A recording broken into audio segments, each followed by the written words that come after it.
Today, boys and girls, we are going to continue to learn about the skeletal system. You're going to hear about different types of bones and joints. So I want you to write down on a piece of paper or your whiteboard, what do you think is the largest bone in the human body? So write down what you think. And what do you think is the strongest joint in the human body? Now, you're going to need your Lesson 3 exit ticket, which should be attached to the assignment in Schoology. So if you haven't downloaded that and taken a look at it, please pause the video and do that now. Because as we're reading, I want you to focus on those questions for the exit ticket. The questions are, what are the 3 types of joints? How do the joints function? And how does the skeletal system interact with the rest of the body? As I'm reading, you're going to write down the answers to 2 of the questions that you have chosen to answer. So here we go.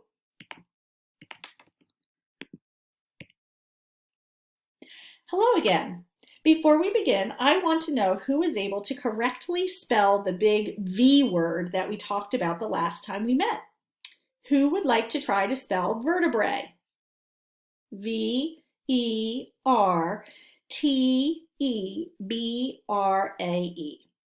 Wow, I'm impressed. Today we're going to talk about another big word, appendages. I was quite small the first time I ever heard that word.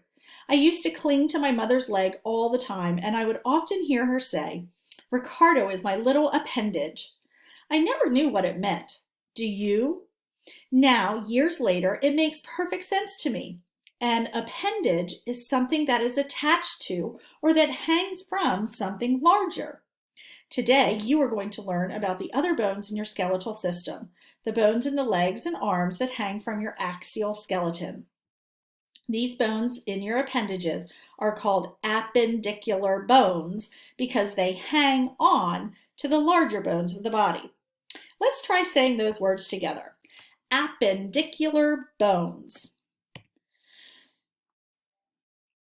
Let's begin near the top of your skeleton with your arm bones. What are your arms attached to? What do they hang down from? If you answered shoulders, you are right. Your shoulders are made up of several different bones. Look at this picture to see how arm bones are connected to the axial skeleton. The large, flat, triangular bones that you see in the picture are called scapula or shoulder blades. Right here. They are sometimes referred to as wings because they stick out a little from your back. Now look at this picture. The long bones that connect your scapula to the top of your rib cage are called clavicles or collarbones. Shirt collars cover your collarbones. Let's move down your body to the base of your axial skeleton. How are your legs attached to your spine? Legs need a hanger too. Their hanger is called the pelvis, a group of strong bones illustrated in this picture. Put your hands on your hips and feel for the bones that stick out at your sides. These are your hip bones or pelvic bones. Your pelvic bones are large bowl-shaped bones that protect your bladder and intestines. Very important organs that help your body function properly. Your pelvis is connected to your spine by the sacrum, a triangular bone that sits between the 2 hip bones of your pelvis. The sacrum is right in here.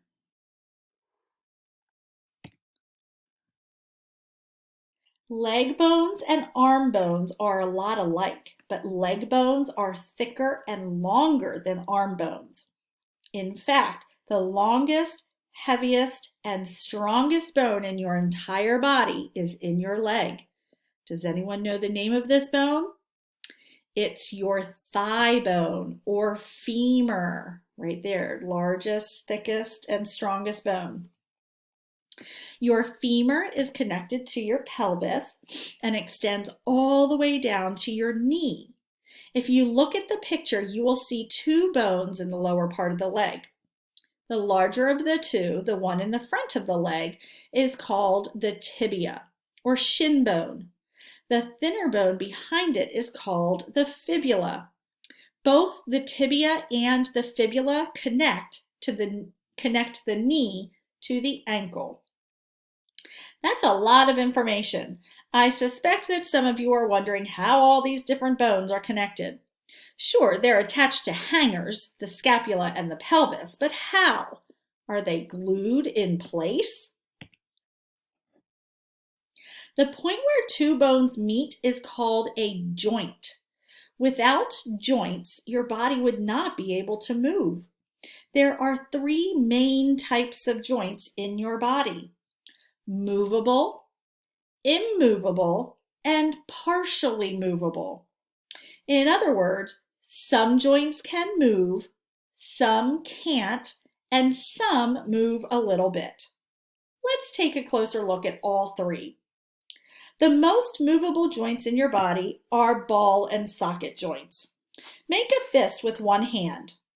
Then wrap the fingers of your other hand around it. Your fist is like the ball in the socket of your other hand. You can move the fist around easily inside the other hand, can't you? This type of joint is found in both your hips and shoulders.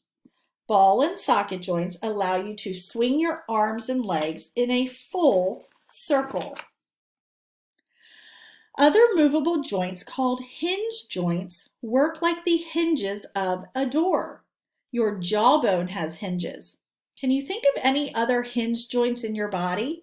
Joints that move only back and forth instead of turning in a full circle? Your knees, elbows, ankles, wrists, and knuckles all have hinge joints. In fact, your knee joint, connecting your femur to your tibia and fibula, is the biggest and strongest joint in your whole body.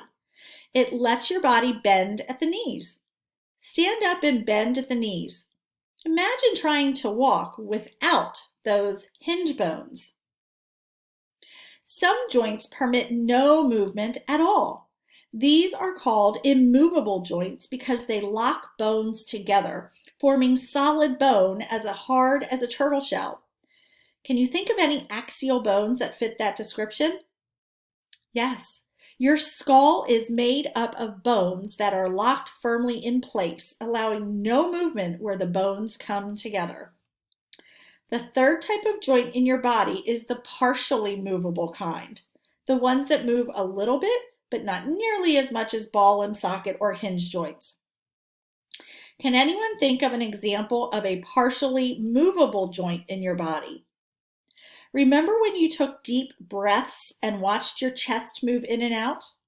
The joints where your ribs are joined to your breastbone are a good example of partially moving joints. Remember the cartilage, the soft, gristly tissue found in your nose and backbone and between your vertebrae? Cartilage is found at the ends of bones where they connect with joints as well. This smooth, elastic tissue serves an important purpose. Rub your palms together. Do you feel the heat? If bones and joints rubbed back and forth together like this with nothing in between, your bones would soon wear out. Instead, a smooth, slippery coating of cartilage covers bones where they meet joints, protecting them and helping them to last longer. That makes me think of a riddle. We are tough straps of strong, elastic tissue that bind bones together. Our name has 3 syllables and comes from a word meaning to tie. What are we? Cartilage protects your bones from rubbing together, but another connective tissue acts like straps, wrapping around your joints to actually hold your bones together. These thick cords are called ligaments. Some are round like ropes, others are flat like ribbons, but they are all extremely stretchy. Has anyone ever told you that he or she is double jointed? Double jointed people can bend their fingers farther back than other people, but they don't really have extra joints. The ligaments holding their joints together just stretch farther than normal. Is anyone double jointed?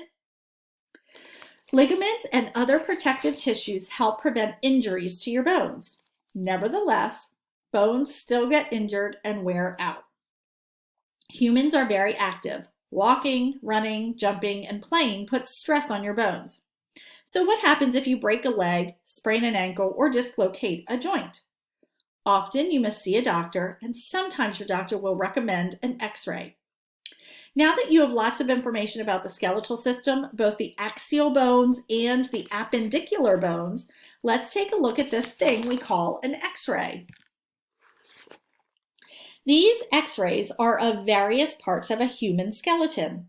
An X-ray is an invisible light that can travel through the soft tissues of your body, but not through the hard bone.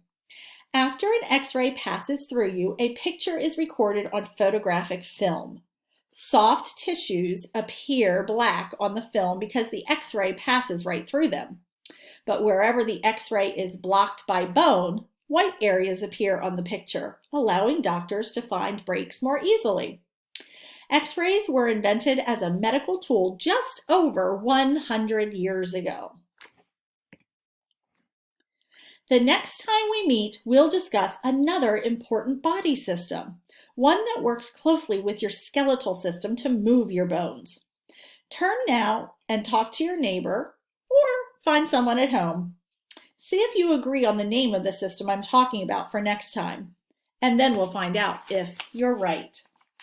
Now I want you to go back to your predictions at the beginning. And was your prediction of the largest bone and the strongest joint correct? And if you said femur, you were correct for the largest bone. And the largest joint is also the knee, which makes sense because it's supporting the largest bone. Thanks for listening, boys and girls. Make sure you do your questions on your your lesson 3 exit ticket for reading and submit it in Schoology.